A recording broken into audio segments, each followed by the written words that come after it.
오늘 하나님 말씀은 시편 84편 5절로 7절 말씀입니다. 하나님의 성전으로 나아가는 보호, 이제 주된 주제입니다. 5절입니다. 주께 힘을 얻고 그 마음에 시온의 대로가 있는 자는 복이 있나이다.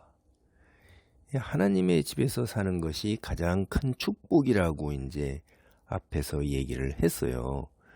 이제 예루살렘에서 멀리 떨어진 곳에 살기 때문에 하나님 집에서 성전에 있으면서 언제든 하나님을 마음껏 찬양하고 예배할 수 있는 것을 부러워한 거죠.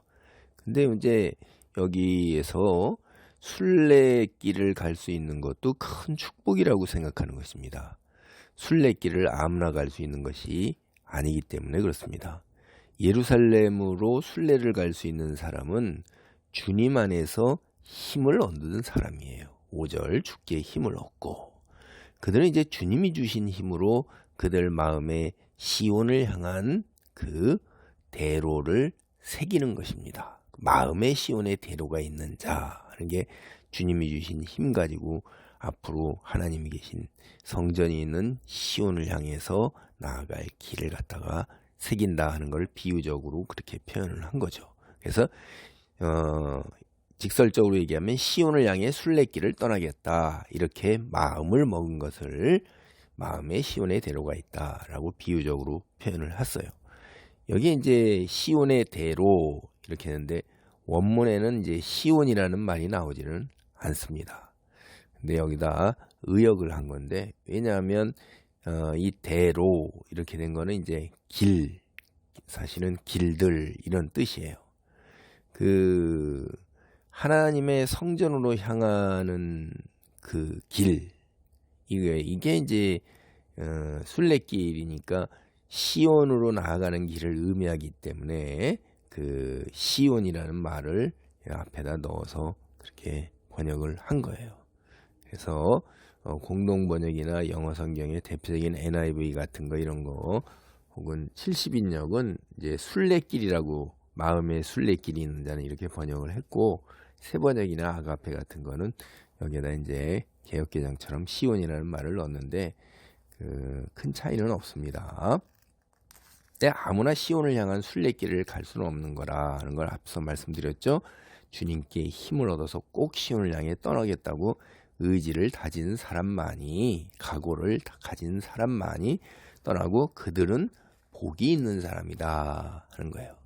성전에 머물면서 주님을 마음껏 찬양하는 사람이 복이 있다고 앞서 4절에 그랬는데, 이번에는 순례길을 떠나는 사람들도 복이 있다 이야기를 해요. 결국은 성전에 머무는 사람처럼 하나님을 배울 것이고 나아가서 찬송을 하고 예배를 드릴 것이기 때문에 이제 그렇게 얘기를 하는 거죠.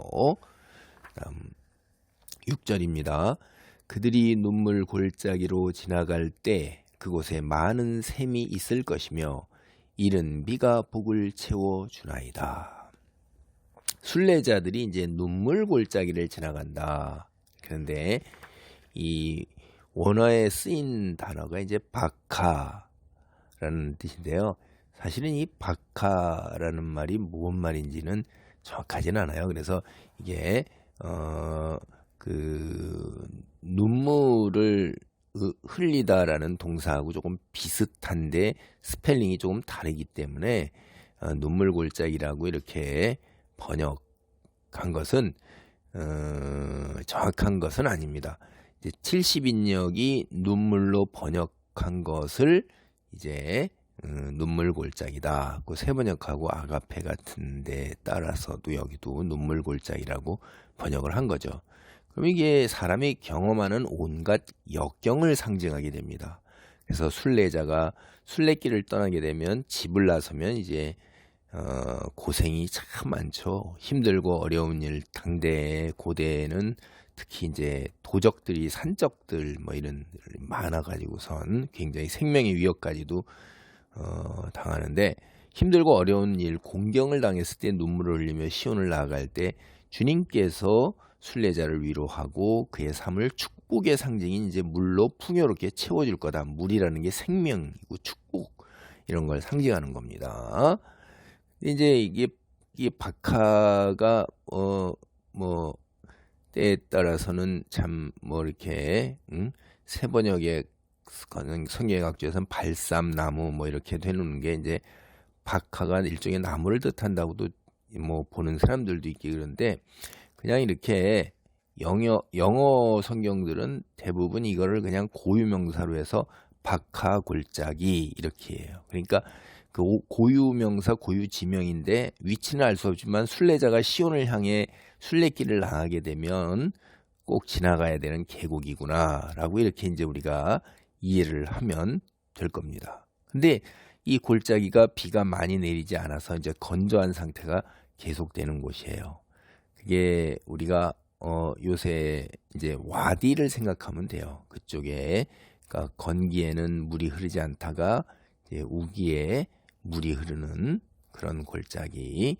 그게 하나님께서 그들과 함께하며 그들을 보호하신다는 것을 이제 하나님께서 어떻게 드러내냐면 골짜기가 이제 샘이 되게 하시면서 가을에 내리는 이른 비가 곳곳에 있는 우물, 웅덩이를 이제 채우는 거예요. 그 먹을 물이 없으니까 굉장히 힘들죠. 그렇죠? 그런데 9월 말에서 10월에 오는 비가 이제 이른 비인데 이때 이제 비가 아마도 그때쯤 순례길 찬송을 하는 것 같아요. 그때 그 메마른 곳을 지나는 순례자들이 먹을 물을 찾고 힘을 얻고 그런데 별 어려움 없이 물을 구할 수 있도록 비가 내려서 물 웅덩이를 채우고 있는 거죠. 하나님께서 성전을 찾는 이들을 위해서 이 같은 놀라운 자비를 베푸시는 거예요. 옛날 이제 고대 근동 시절에 하나님이 보호하고 도와주셔야지만 순례자들이 집을 떠나 하나님을 향한 시온의 성전으로 나아가는 순례길을 온전하게 마칠 수 있는 것처럼 오늘날도 똑같은 겁니다.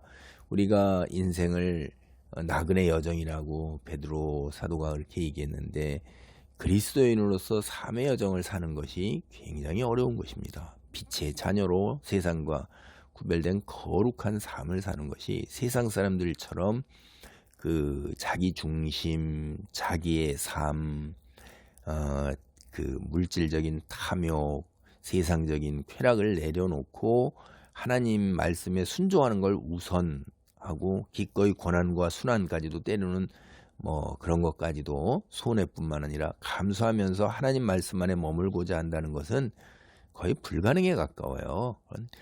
주께서 도와주셔야지 그리스도인들이 하나님 말씀 안에 머물면서 순종하고 천국 여정을 갈 수가 있어요. 똑같은 거죠, 뭐.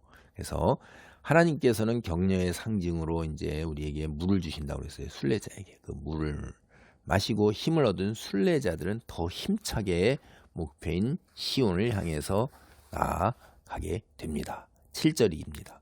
그들은 힘을 얻고 더 얻어 나아가 시온에서 하나님 앞에 각기 나타나리이다. 그런 거죠. 그래서 시온에 가까워질수록 더 힘을 얻습니다. 하나님이 골짜기에서 그들과 함께 하셨던 것처럼 시온을 향한 마지막 여정에도 함께 하시며 힘을 더하고 더하시기 때문입니다. 드디어 시온에 도착한 그들은 하나님께 나아가 하나님 왔습니다 하고 하나님께 자신을 드러내 보이는 것이에요. 하나님이 순례자들을 축복하고 보호하셨기 때문에 이 모든 일이 가능하신 것입니다. 주님은 예루살렘 성전에서 하나님을 찬양하는 이들만 축복하신 것이 아니라 성전을 찾으려고 순례길을 떠난 사람도 보호하시고 축복하십니다. 오늘 천국을 찾아 하나님 향해 그리스도인이 되기로 그리스도인이 되기로 작정하고 마음 먹고 하나님 말씀 안에 머물고자 하는 그리스도인의 삶 나그네 여정도 하나님께서 인도하시고 보호하시고 축복하실 것입니다. 할렐루야. 하나님 감사합니다. 순례자들이 길을 떠날 때에 정말로 수많은 공경과 위험이 있음에도 불구하고 하나님의 도움으로 무사히 성전에 나아가 하나님께 찬송드리는 복을 누리는 것처럼 오늘 우리도 주님 천국을 향한 여정에 주님이 함께 동행하셔서 세상 풍파를 뚫고 시련을 뚫고 무사히 천국 여정 마치고 하나님 앞에 나아갈 수 있도록 축복하옵소서. 예수님의 이름으로 기도하옵나이다. 아멘.